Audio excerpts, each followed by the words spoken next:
Welcome to Morningstar Academy, the orientation. Alright, first years, you'll be learning from the student-teacher Tomanon, that's me, how to cast your spells and play the Caster Chronicles TCG in just 5 minutes. Starting, of course, with introductions, the Caster Chronicles TCG by Speedrobo Games is a card game where your goal is to gather fellow witches in training, known as casters, to help you summon powerful servants ranging from scissors to dragons in order to corrupt your opponent's 7 orbs, attacking one more time, winning and getting an A+ on your report card. Of course, you gotta bring your deck of exactly 50 cards with you, and that's all you'll need. No dice or pen or papers necessary. The game starts by shuffling your decks, drawing 7 cards, then placing 7 cards face down as orbs. A orb is your shield, your life. When they get attacked and are gone, one more hit and it's an F on your test, but more on that later. Oh, and each player gets a caster token in their caster zone. This token can be removed from the game one time at any time to make one resource, called Aether, of no color. More on that in a bit. Your deck is composed of 4 card types: casters, conjures, barriers, and servants.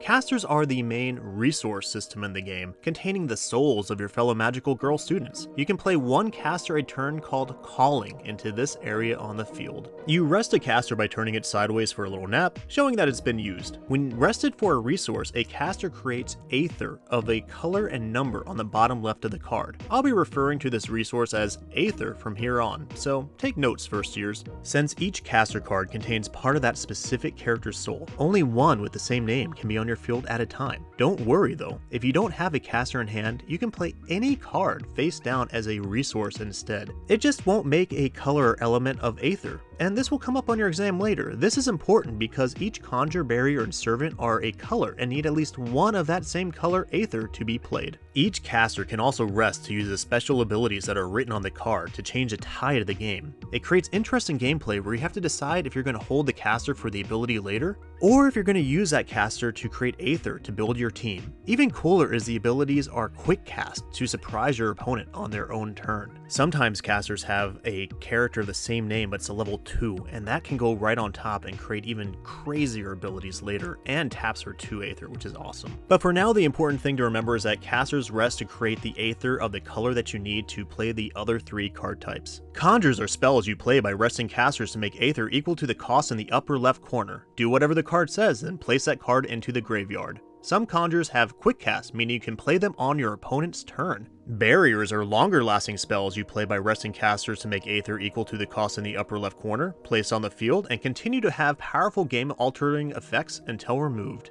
Servants are your main battle units and what you use to attack, defend, and ultimately win. You play a servant by resting at least one caster of the same color of the servant, but the rest can be different colors equal to the number in the top left. For example, this 5-cost dragon is red. As long as one of the 5 casters rested for Aether is red, you can play it. But if none are red, nope.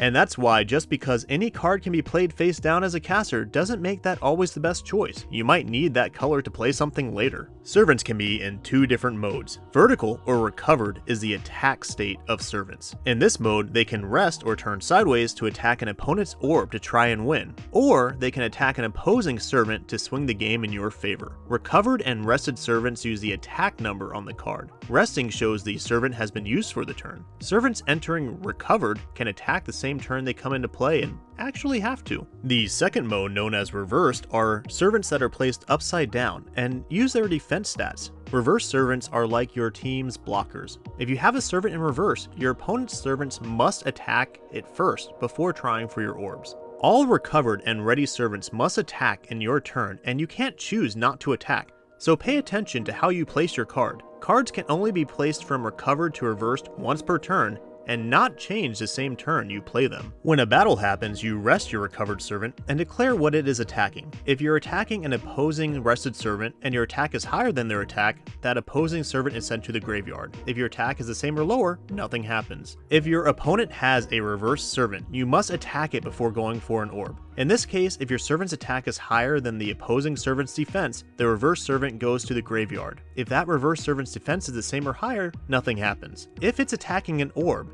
even if your servant's attack is 0, it is destroyed. Be careful though, some cards have a break keyword. When an orb is destroyed, your opponent gets to look at it before putting it into their hand. If it has break, they get to play it immediately for free. Of course, the same goes for you. If your opponent destroys an orb of your own, you get to look at it. If it has a break, you can play for free immediately. If not, you simply put it into your hand. Now that you know the basics of casterology, let's take a turn example. I'm student teacher Tam, and you'll be playing for my POV. Our opponent, the famous Pentachi, will represent your student study partner. We both shuffle our decks, decide who goes first, and draw 7 cards each. Both players put 7 cards face down as orbs from the top of their decks. You can't look at these cards until they get attacked, however. Both players can then pick up to 7 cards in their hand, put those cards to the bottom of the decks, and draw the exact same amount that they put back. You can only do this hand sculpting spell once, so use it wisely. You and your bird opponent place a caster token onto the caster zone. This is the one-time use no element resource mentioned earlier in the video that you can be used only one time. Let's say you're starting. The first thing you do each turn is recover any casters or servants that are rested, preparing them for the next school day. You will then draw 1 card. Careful, if you can't draw a card from your deck, it's game over, expelled, you lose. You may then call a caster. Place any caster face up as a resource if you don't already have one with the same name in play. You may also put any card in hand face down as a level 1 caster that makes no aether color of resource. Or you can place a level 2 caster on top of a level 1 that has the same name, and if you haven't already called a caster this turn. You then enter your main phase, where all the fun begins. You can rest casters to play servants, which either enter recover to attack or reverse to block. You can cast a conjure by resting casters equal to its cost, doing the effect and placing the conjure in the graveyard. You can rest casters to play barrier, which you'll enter the field and stay until removed. Now, we're just starting out in the game, so let's fast forward a bit for the next information to make a little bit more sense. Next is the battle phase after the main phase, and servants must attack if recovered, even if you just played them this turn. You, the turn player, pick a servant to be the attacker. If you have no more servants that can attack, the battle phase is over. You then get to choose what to attack. Your servant can pick a rested enemy servant, a reversed enemy servant, or a orb. However, if any enemy servants are reversed, you must choose them to attack before swinging for an orb. However, you can ignore them to attack another rested servant. Once you've chosen where your servant is swinging, you rest the servant.